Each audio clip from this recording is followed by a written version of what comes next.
Allahu Allahu Allah, Allahu Allahu Allah, Allahu Allahu Allah, ya Rabbi ya khaira mu'ti. Maka ada orang yang jadi pinter tanpa kuliah, ada orang yang jadi pinter tanpa belajar. Karena ilmunya ini bukan ilmu husuli, bukan ilmu dihasilkan, tapi ilmu ladunni.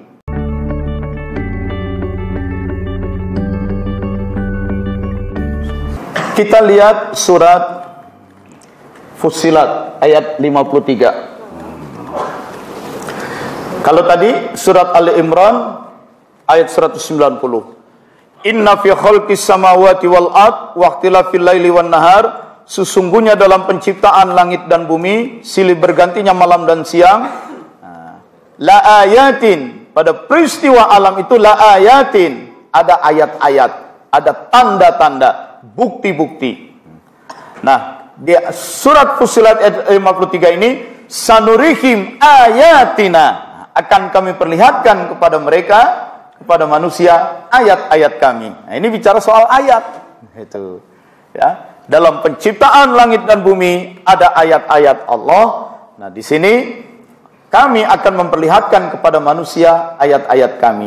Sanurihim ayatina, akan kami perlihatkan kepada mereka ayat-ayat kami, kata Allah.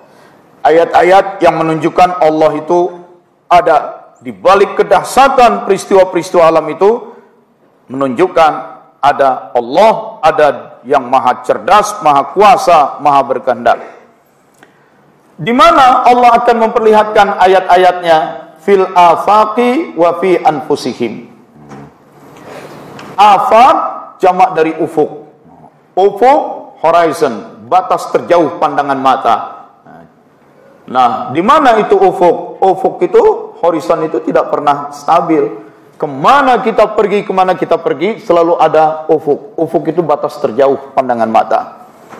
Maka kemudian afaq ini bentuk jamak dari ufuk, diterjemahkan jagat raya. Itu, ya. Sebab manusia, dia pergi ke tengah laut, dia lihat jauh memandang, sejauh mata memandang, pandangan mata ini ada batas terjauhnya.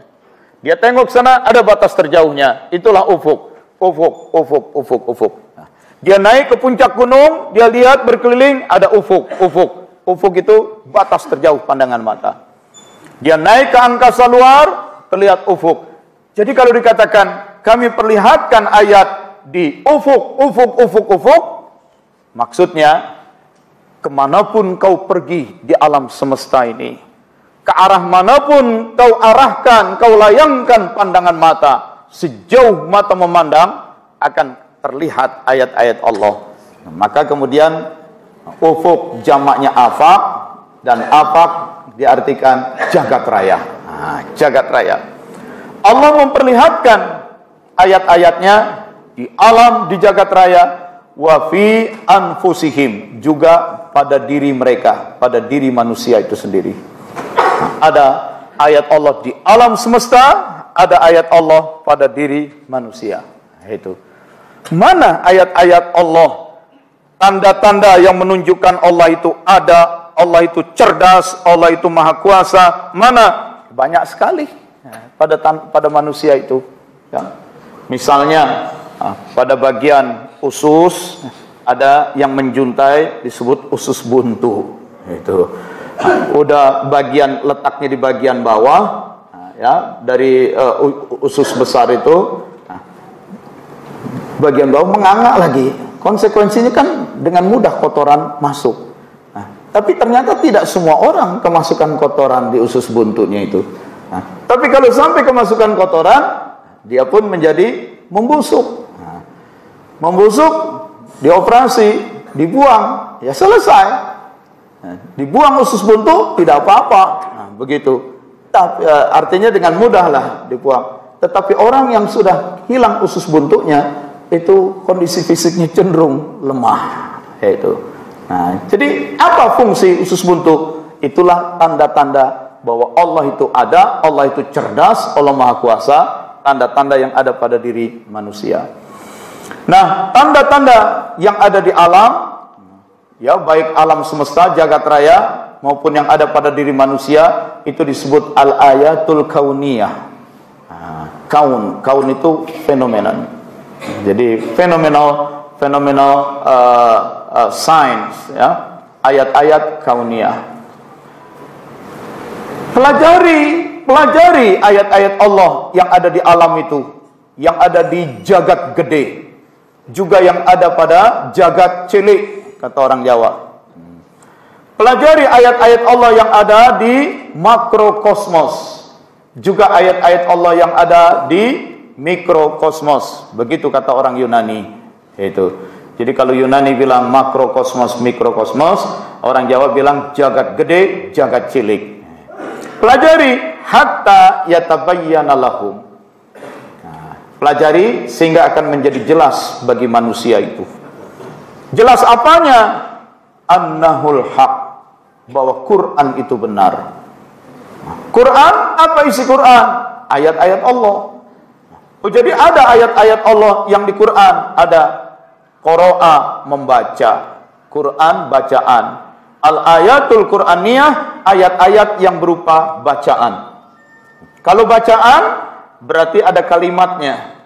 Kalimat itu susunan kata-kata. Maka ayat Qur'aniyah, ayat yang ada kalimatnya, yang ada susunan kata-katanya. Ayat yang scriptural. Sedangkan yang di sini ayat yang bagaimana? Ayat tapi dia berupa kejadian alam, peristiwa alam. Turunnya hujan, terjadinya kilat. Ini ayat yang fenomenal. Kalau yang di Quran itu ayat yang scriptural, ayat yang ada skripnya. Dua-duanya ayat.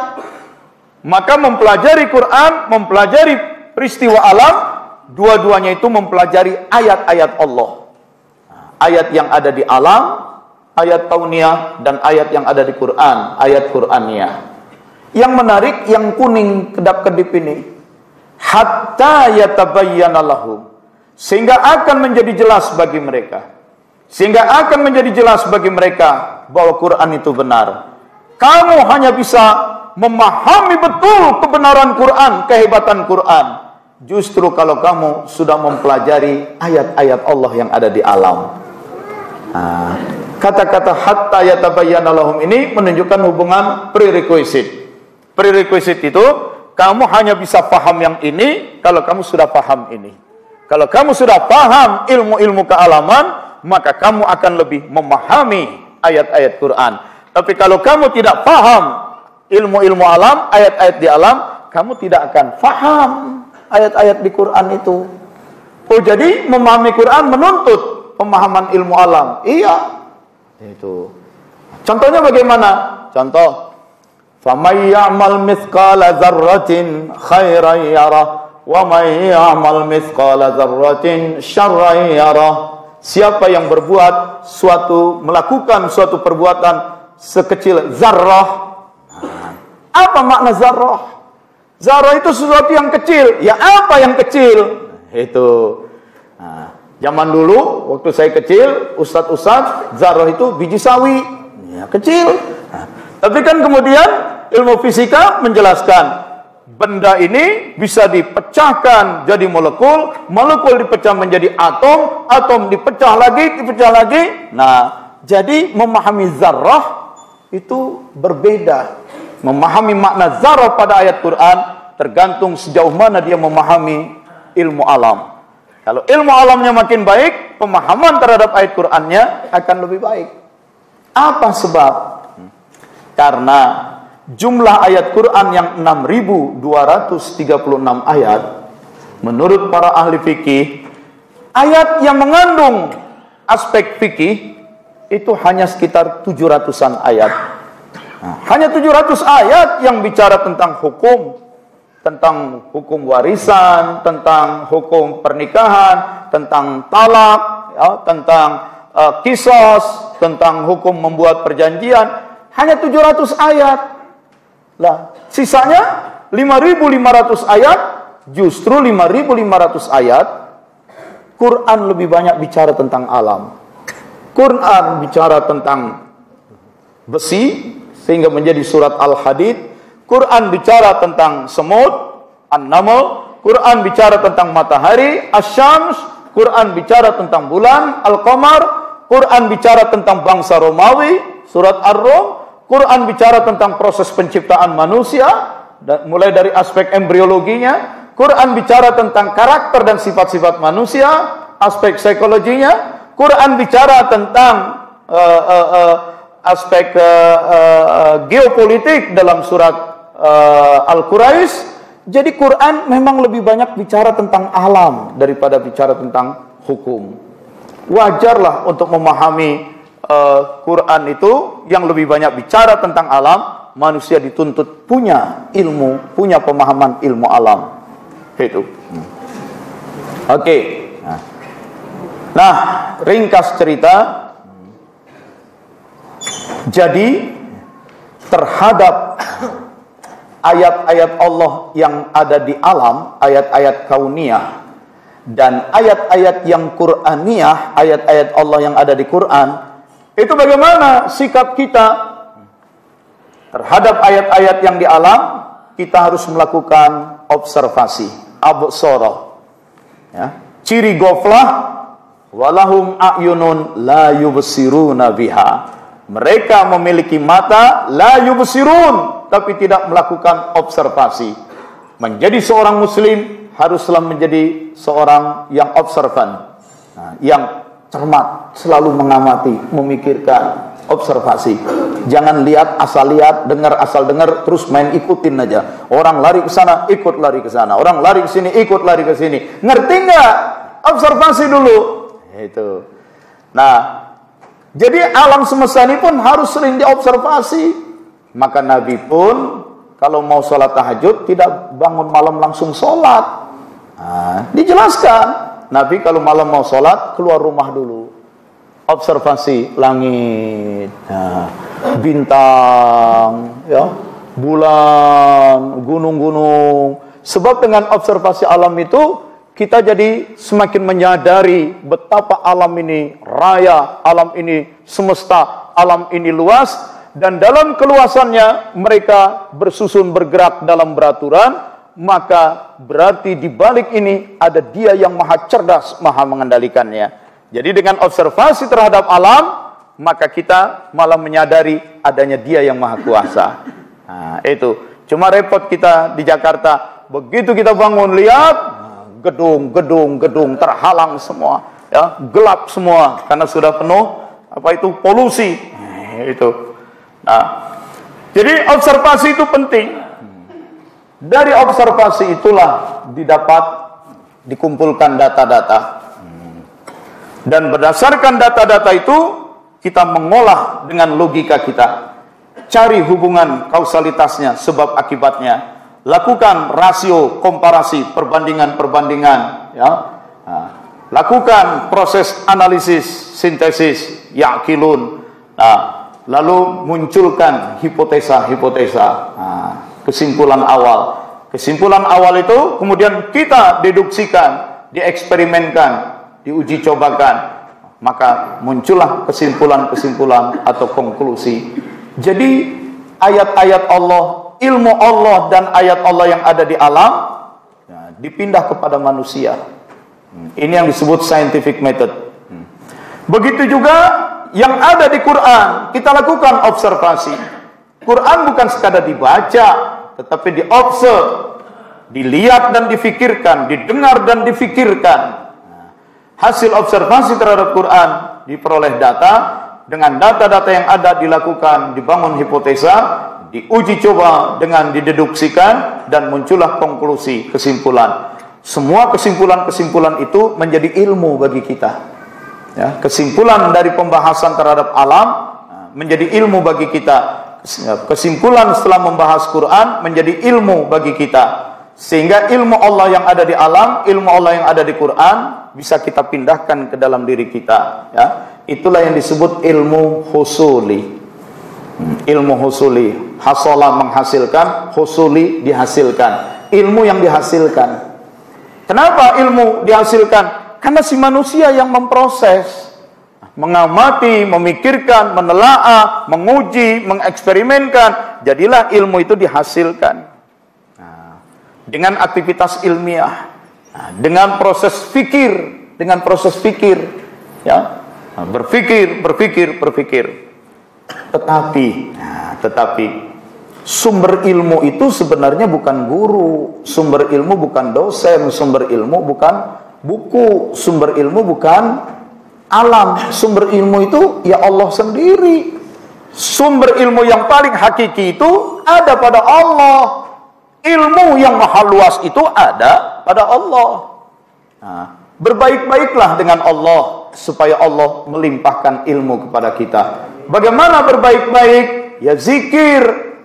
Bersihkan diri. La ilaha illallah. La ilaha illallah. La ilaha illallah. Bersihkan. La ilaha, tiada yang dituju. La ilaha, tiada yang didamba. La ilaha, tiada yang diharap. La ilaha, tiada yang dipentingkan. Tiada selain Allah. Singkirkan dari keyakinan kita, dari kalbu kita. Illallah, kecuali Allah. Nah, kita jadi bersih diri kita dengan tauhid. Dan Allah senang dengan kita. Kalau Allah senang, Allah akan limpahkan ilmu. Maka ada orang yang jadi pinter tanpa kuliah. Ada orang yang jadi pinter tanpa belajar. Karena ilmunya ini bukan ilmu husuli, bukan ilmu dihasilkan, tapi ilmu ladunni. Apa itu? Kalau Allah sudah senang pada seorang hamba, maka wa'allamnahu, kata Allah, kami ajarkan kepada dia min ladunna, dari sisi kami ilmu. Kami ajarkan dari sisi kami ilmu min ladunna, maka itu ilmu ladunni, ilmu yang ditransfer langsung dari Allah. Pelajari riwayat hidup Habib Munzir Al-Musawah. Sedari kecil dia sering sakit-sakitan, sehingga oleh orang tuanya punya villa, dia hanya nggak bisa dia sekolah tinggi-tinggi, badannya lemah, gampang sakit, maka dia nggak sekolah. Dia hanya disuruh kerja nungguin villa orang tuanya. Punya villa, tapi dalam nungguin villa dia banyak berselawat, tumbuh mahabbah, cinta kepada Rasulullah. Sampai kemudian nanti ada seorang ulama besar dari Yaman datang, mencari calon-calon murid, yang ditunjuk, ini anak, boleh nggak ini anak saya bawa? Karena udah kelihatan, itu dari banyaknya dia berselawat, udah kelihatan cahayanya. Dibawa ke sana, pulang dari Yaman, dia menjadi seorang ulama yang begitu fasih. Dan bukan saja fasih dalam bicara, dalam memaparkan keilmuan, kuat harismanya. Jadilah majelis Rasulullah. Itu kan banyak salawat, itu min ladunna, itu ya. Begitu juga Nabi Sulaiman bisa paham bahasa semut. Itu. Jadi waktu sedang jalan naik kuda, terdengarlah semut-semut berteriak, "Sembunyi, kalau tidak kalian terinjak-injak oleh Sulaiman dan rajanya." Fatabassam Sulaiman pun tersenyum. Oh, ini semut lagi pada kalang kabut nih. Kita mau lewat. Stop pasukan, kasih semut kesempatan menghindar dulu. Kok Nabi Sulaiman bisa paham bahasa semut? Beliau tidak pernah belajar ilmu entomologi, ilmu tentang serangga. Beliau tidak pernah kuliah di Institut Pertanian Bogor. Ya. Nah, itu. Dan Nabi Sulaiman juga pandai dalam membuat macam-macam alat. Nah, ini ramuan logam ini dicampur untuk jadi pedang. Kenapa? Pedang itu harus lurus, harus kuat, tapi sedapat mungkin ringan. Itu.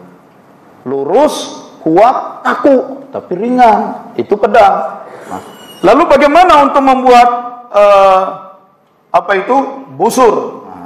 Busur panah. Nah, buat narik panah. Ini pun dari logam. Dia harus kuat juga, tapi nggak boleh kaku. Ya kalau busur kaku susah nariknya. Nah, dia harus lentur. Mana campuran-campuran logam yang bisa untuk pedang lurus dan kaku, kuat, mana campuran-campuran logam untuk bikin busur yang dia kuat tapi lentur. Itu. Nah, Nabi Sulaiman paham. Padahal beliau tidak pernah kuliah belajar metalurgi di ITB. Nah, tapi min ladunna. Itu ilmu laduni disebut juga ilmu huduri. Hadara menghadirkan, hadir, huduri dihadirkan. Jadi ilmu yang dihadirkan oleh Allah. Nah, yang terbaik kalau dua-duanya dilakukan. Sambil banyak mikir, sambil banyak kuliah, sambil banyak eksperimen, sambil banyak zikir. Maka ilmu laduninya dapat dari zikir, ilmu husulinya dapat dari belajarnya. Itu. Syabdul Qadir Jailani sudah belajar, pelajari kitab ini, kitab ini, kitab ini. Sudah paham tentang fikih, tentang sirah, sudah paham tentang filsafat, tentang mantik. Tetapi kan aku orang Ajam, bukan orang Arab. Jadi bahasa Arabku itu tidak fasih, tidak lancar, tidak penuh dengan ungkapan-ungkapan yang penuh bernuansa sastra Arab. Karena aku bukan orang Arab. Kalau belajar sih sudah, ilmu husuli banyak, kitab banyak. Buka mulut, diludahin 7 kali, masuk ilmu laduninya. Di situ. Itu. Tapi Anda jangan sembarangan praktekkan yang begini. Itu ya. Nah, soalnya bahaya, ilmu laduni kagak turun, kemudian yang ada nyebar penyakit. Ya. Itu. Ini untuk orang-orang khusus saja, ya. Itu. Nah, tidak salah kalau saya waktu kecil dulu juga suka berebut nyamber gelas sisa minumnya kiai. Nah, itu daripada diludahin sisa minumnya aja dah. Itu. Oke. Nah, inilah. Maka kemudian Syabdul Qadir Al-Jailani menjadi guru yang mumpuni. Nah, saya cukupkan sampai di sini. 3 pembahasan yang utama, 1 tentang ghaflah, ya, malas mikir, malas zikir. Yang kedua tentang ulil amri, ciri ulil amri, zikir dan pikir yang seimbang, ulil albab. Dan yang ketiga tentang epistemologi ilmu, bahwa ada ilmu yang husuli, ada ilmu yang laduni. Nah, itu. Nah, ini saya sampaikan terkait dengan manqobah Syabdul Qadir Al-Jailani tadi. Ya. Dan apa yang saya pesankan, tirulah Syabdul Qadir. Menjadi sufi adalah menjadi seorang pembelajar sekaligus pengajar. Jadi jangan karena untuk jadi sufi terus malas belajar. Itu ya, teruslah belajar, teruslah berpikir, teruslah berzikir untuk mendapatkan yang husuli, untuk mendapatkan yang huduri, yang laduni. Nah, maka kita akan, dari diri kita akan muncul kearifan-kearifan. Begitu. Demikian saya cukupkan sampai di sini. Aqulu qouli hadza wa astaghfirullahalazim li wa lakum billahi taufiq wal hidayah. Assalamualaikum warahmatullahi wabarakatuh.